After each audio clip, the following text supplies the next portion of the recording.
3 دسمبر 1984 Bhopal central India رات کے 12 بجے کے قریب شہر میں ایک قیامت کا سما تھا۔ لوگ دنیا کی الجھنوں سے بے خبر چین کی نیند سو رہے تھے کہ اچانک یونین کاربائڈ کے پیسٹی سائیڈ پلانٹ کے ایک ٹینک سے زہریلی گیس میتھائل آئسوسیانیٹ لیک ہونے لگی۔ یہ گیس صرف کچھ منٹس میں شہر کی ہوا میں گھل گئی۔ 40 ٹن سے زیادہ MIC ریلیز ہوئی اور 5 لاکھ سے زیادہ لوگ اس پوائزن کے ایکسپوئر میں آ گئے۔ دوستو، ایسی آور میں آپ سب کو خوش آمدید۔ یونین کاربائڈ انڈیا لمیٹڈ کا پیسٹی سائیڈ پلانٹ 1969 میں بھوپال میں اسٹیبلش ہوا۔ یہ پلانٹ ایک پیسٹی سائیڈ بناتا تھا جس کا نام تھا 7۔ اس پیسٹی سائیڈ کو بنانے کے لیے ایک کیمیکل یوز ہوتا تھا، میتھائل آئسوسیانیٹ یا پھر MIC بھی کہا جاتا ہے۔ MIC ایک بہت ہی ٹاکسک اور زہریلا کیمیکل ہے۔ اگر ہوا میں لیک ہو جائے تو انسان کی آنکھوں، سانس اور جسم پر بہت خطرناک اثرات مرتب کرتا ہے۔ یہ پلانٹ بھوپال کے بیچوں بیچ بنا ہوا تھا، ریزیڈینشیل ایریاز کے قریب۔ اس پلانٹ میں MIC پروڈیوس کیا جاتا تھا اور پھر کنٹینرز میں لکوڈ فارم میں اسٹور کیا جاتا تھا۔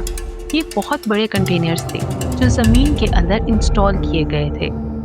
3 دسمبر 1984 کی رات 12:05 پر ورکرز کو گیس لیکیج محسوس ہوئی، جس پر انہوں نے کنٹرول روم میں انفارم کیا۔ وہاں کا سٹاف فوراً اسٹوریج روم کی طرف بھاگا۔ زمین میں کنٹینرز میں کچھ پائپس موجود تھے جو کہ فیکٹری تک جا رہے تھے۔ سپروائزر کو کچھ دیر کی محنت کے بعد پائپس میں لیک مل گیا، مگر لیک بہت چھوٹا تھا۔ ایسے لیکیج پہلے بھی ہوتے رہتے تھے، اس لیے اس نے اسے معمولی سمجھ کر اگنور کر دیا اور کچھ دیر بعد فکس کرنے کا سوچا۔ مگر کچھ دیر بعد ورکرز نے کنٹرول روم میں دوبارہ گیس لیکیج کی شکایت کی کہ گیس لیکیج بہت زیادہ ہو گئی ہے۔ کنٹرول روم میں موجود پریشر گیج نے بھی اب نارمل ریڈنگ شو کی، مگر انہوں نے سوچا کہ یہ ریڈنگ شاید غلط ہے کیونکہ پہلے بھی اکثر پریشر گیج غلط ریڈنگ دیتا تھا۔ اصل صورتحال کو دیکھنے کے لیے سپروائزر دوبارہ اسٹوریج روم میں گیا تو اس نے دیکھا کہ کنٹینرز کے اوپر موجود کنکریٹ بلاک میں تیزی سے وائبریشنز ہو رہی ہیں اور پریشر گیج بھی پورا ڈائل کراس کر چکا تھا۔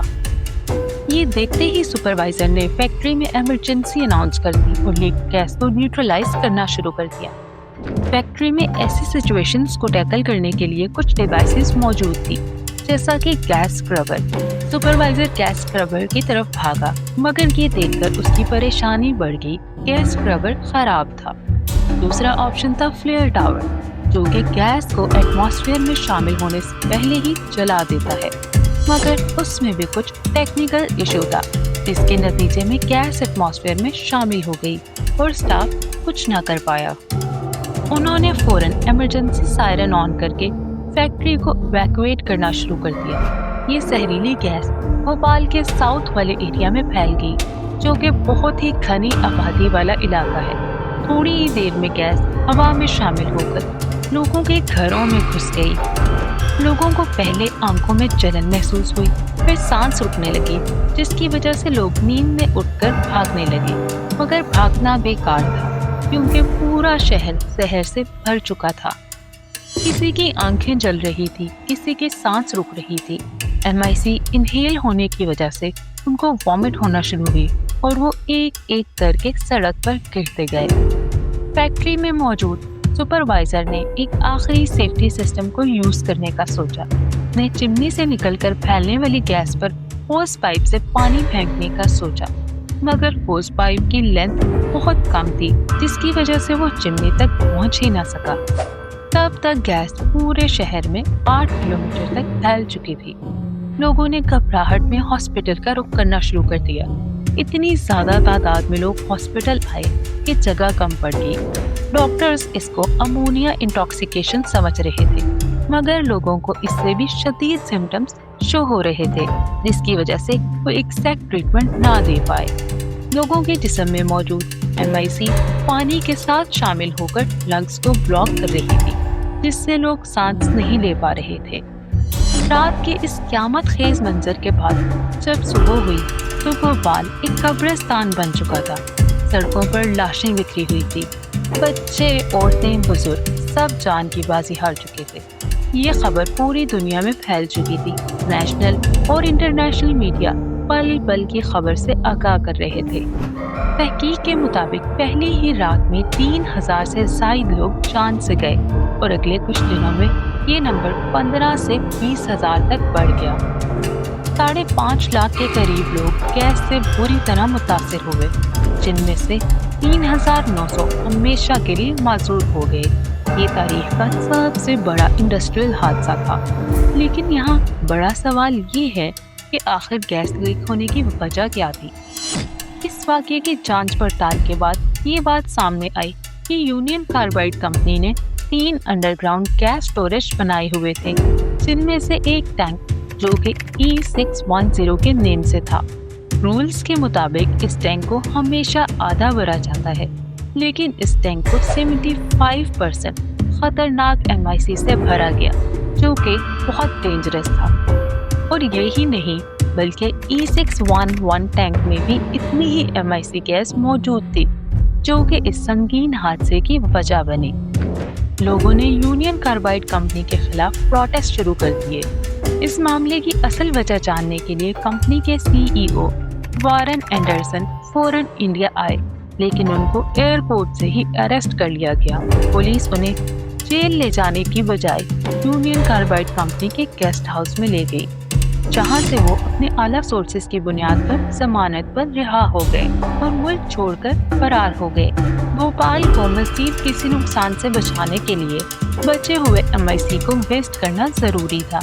وہ چاہتے تھے کہ اس کا ہر قطرہ ویسٹ کر دیا جائے۔ اس کا حل صرف ایک ہی تھا، فیکٹری کو دوبارہ چلایا جائے تاکہ بچے ہوئے MIC کو ختم کیا جا سکے۔ بے تحاشا سیفٹی میئرز استعمال کرتے ہوئے فیکٹری کو سٹارٹ کیا گیا تاکہ MIC کنزیوم کر کے 7 بنا دیا جائے۔ یہ ایک خطرناک کام تھا۔ بہرحال 7 دن کے اندر فیکٹری سے سارا MIC استعمال کر لیا گیا اور اس طرح خطرہ ٹل گیا۔ اس واقعے پر بعد میں انویسٹیگیشنز کی گئی تو پتہ چلا اسٹوریج کنٹینر کا سیفٹی وال خراب تھا اور اس کے اوپر ایک سٹاپر بھی ہوتا ہے جو کہ پانی کو کنٹینر میں جانے سے روکتا ہے، مگر یہ بھی خراب نکلا۔ اسی دن اسٹوریج کنٹینرز کے قریب ایک پروسیسنگ یونٹ واش کیا گیا تھا۔ ٹاپر خراب ہونے کی وجہ سے پانی اس کے اندر چلا گیا اور MIC پانی کے ساتھ شامل ہو گئی۔ جب MIC پانی کے ساتھ شامل ہو جائے تو وہ بوائل ہونے لگتی ہے، مگر اس دن کوئی سیفٹی پریکاشن کام نہیں آیا۔ یہ کیس کلیئرلی کاسٹ کٹنگ اور نیگلیجنس کا کیس تھا۔ کمپنی کو 1981 سے لے کر 1984 تک 5 بار گیس لیکیج کی کمپلینٹس ملی، مگر کسی نے اس کو سیریس نہیں لیا۔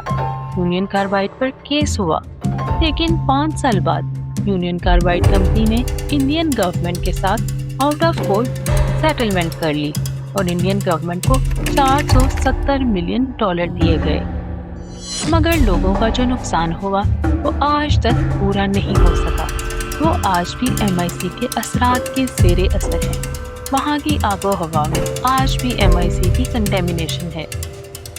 اگر آپ کو ویڈیو پسند آئی ہو تو لائک کریں، شیئر کریں اور چینل کو سبسکرائب کریں۔